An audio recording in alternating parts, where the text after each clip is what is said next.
In 1973, FedEx began operations with a promise that depended on extraordinary precision. Packages collected in one region would move through a centralized Memphis hub and arrive overnight in another. The company was not merely selling transportation, it was selling certainty about time, a service customers could not fully inspect until the delivery was complete. The central question was therefore not whether aircraft could move parcels, but whether an entire logistics network could be built before the market trusted it. Fred Smith's strategic insight was that fragmented regional routes created a structural problem. A package moving across several regions might pass through multiple carriers, schedules, and handling systems. Each transfer introduced delay and uncertainty. A centralized network offered a different architecture. Packages could converge at one location, be sorted according to destination, and depart again through coordinated overnight logistics. The hub was not an accessory to the business model. It was the mechanism that made the promise possible. Memphis became the foundation for that design. Its role was not simply geographic convenience. It was operational concentration. A single hub allowed FedEx to coordinate aircraft movements, package sorting, and delivery schedules as one system. That concentration also created vulnerability. If the hub failed, the network felt the disruption everywhere. Smith's bet was that the efficiency and control gained from centralization would outweigh the risks of depending on one highly coordinated operation. The initial product was therefore a carefully timed chain rather than a single flight. Packages had to be collected, processed, sorted, loaded, transported, unloaded, and delivered within a narrow window. Every stage depended on the previous one. Standardized package handling became essential because irregular procedures would multiply delays across the network. FedEx was designing repeatability, not simply speed. The value came from making thousands of separate movements behave like one dependable service. That distinction separated FedEx from ordinary parcel transportation. Traditional delivery could often tolerate flexible schedules because customers paid primarily for movement from one place to another. FedEx introduced a sharper proposition. Time itself was part of the product. Documents, components, and other time-sensitive packages could justify a premium when delay carried a greater cost than transportation. The company was transforming urgency into a commercial category, yet demand alone could not solve the economics. An overnight network required infrastructure before volume was assured. Aircraft, sorting capacity, airport operations, delivery vehicles, and personnel had to be available even when packages did not fully occupy the system. This created a difficult fixed-cost structure. FedEx could not wait for a mature market to finance the network, but it also could not assume that a new service would immediately generate enough volume to support it. The launch placed unusual pressure on management. Each additional customer added revenue, but also imposed obligations across the entire chain. A late pickup could affect a sort. A disrupted sort could affect a flight. A missed flight could affect delivery routes the following morning. The company had to manage the network as an integrated operating system, because optimizing one component in isolation could damage performance elsewhere. This was the less glamorous core of Smith's strategy. The competitive advantage did not reside only in aircraft or branding. It emerged from coordination. A rival could purchase planes, hire drivers, or advertise fast delivery. Reproducing the full combination of schedules, procedures, facilities, and operational discipline was more difficult. FedEx was building an organizational capability whose value increased as the pieces worked together. The Memphis hub also changed the economics of geographic coverage. Instead of creating a separate regional route for every origin and destination, the company could connect many points through a common center. That design could simplify the network as it expanded, although it increased the importance of timing and sorting accuracy. The hub converted a sprawling set of possible routes into a more manageable sequence of connections. The early market, however, did not automatically understand this logic.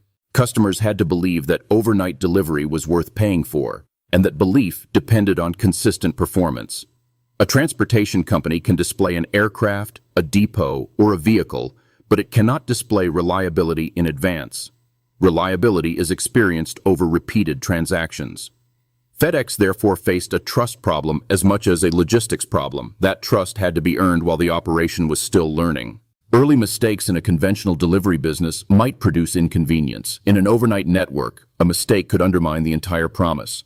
The company's service was judged at the precise point where its complex internal system became visible to the customer, whether the package arrived when expected. Operational credibility had to be established one delivery at a time. The financial pressure became severe. Historical accounts describe FedEx reaching a point when the company reportedly had only $5,000 in cash before securing additional funding.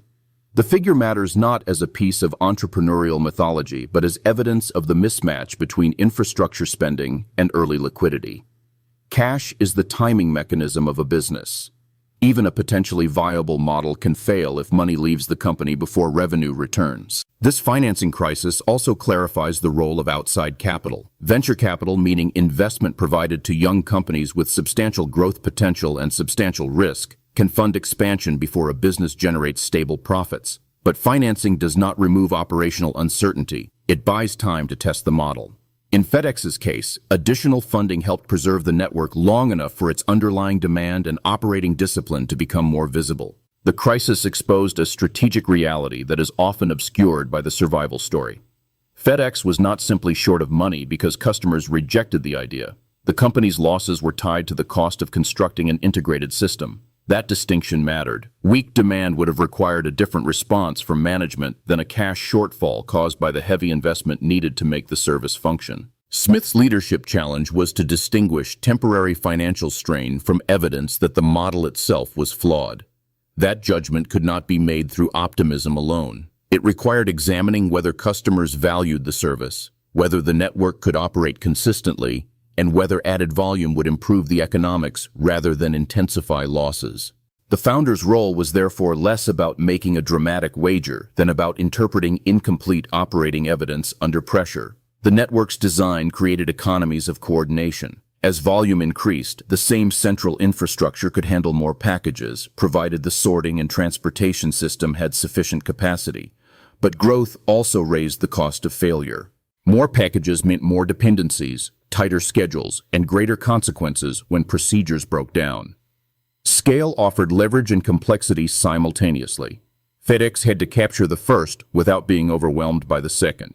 This is why standardized handling was strategically important. Standardization reduces the number of exceptions a system must manage. It allows employees, facilities, and schedules to interact according to repeatable rules. In a service business, such rules can appear mundane, but they are often the foundation of consistency.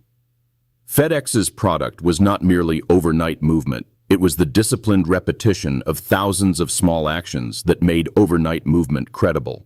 The broader transportation industry was also changing. Faster communication, more geographically distributed businesses, and increasing dependence on time-sensitive documents created conditions in which delay could carry meaningful economic consequences. FedEx did not invent urgency, but it organized a business around serving it. The company's opportunity came from recognizing that certain customers were purchasing reduced uncertainty rather than transportation alone. That opportunity did not eliminate external threats. Fuel costs placed pressure on any air-based network, while changes in regulation and competition could alter the economics of service. A company built around speed had limited room to absorb rising costs without adjusting prices, procedures, or network efficiency. FedEx therefore operated at the intersection of logistics and macroeconomics, where operational excellence could be weakened by forces outside management's direct control. The strategic response was not to abandon the network's defining promise. Doing so would have removed the very distinction customers were being asked to value. Instead, the business had to improve utilization, refine processes, and expand demand around the existing architecture. This is a recurring challenge in infrastructure-heavy ventures. The system must become more efficient without losing the service characteristic that justified building it. FedEx also had to manage the tension between central control and local execution. The Memphis hub could coordinate the network, but packages still began and ended in local markets. Collection and final delivery required distributed operations, while the overnight promise required centralized synchronization. The business was therefore neither purely centralized nor purely regional. Its advantage depended on connecting both layers without allowing either to dominate the other. Over time, the model demonstrated a broader principle of competitive strategy. A company can create defensibility not by possessing one irreplaceable asset, but by integrating ordinary assets into an unusually reliable system. Aircraft, facilities, software, procedures, and employees may each be obtainable by competitors. The difficulty lies in making them function together at the required speed and consistency. FedEx built its position around that system-level coordination. The company's impact extended beyond parcel delivery. It helped establish express logistics as a distinct business category and raised expectations about the relationship between time and commerce. Once customers began treating delivery deadlines as operational requirements, transportation became more deeply connected to manufacturing, administration, and distribution. The overnight package was no longer just a shipment, it became an input into other organizations' work. The lasting lesson is not that every bold infrastructure venture deserves persistence. FedEx's survival depended on a specific alignment among customer need, network design, financing, and operational execution. The $5,000 cash crisis illustrates the danger of building ahead of demand, while the Memphis hub illustrates why a coherent system can be more valuable than a collection of isolated capabilities. The model had to earn the right to scale. Fred Smith built FedEx around a proposition that was easy to state and difficult to deliver: make time-sensitive logistics dependable overnight. Its endurance came from treating that promise as an engineering and management problem rather than a marketing slogan.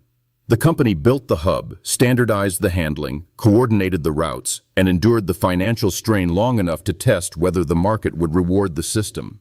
FedEx's history shows that in network businesses, survival often depends on constructing the architecture before its full value is obvious.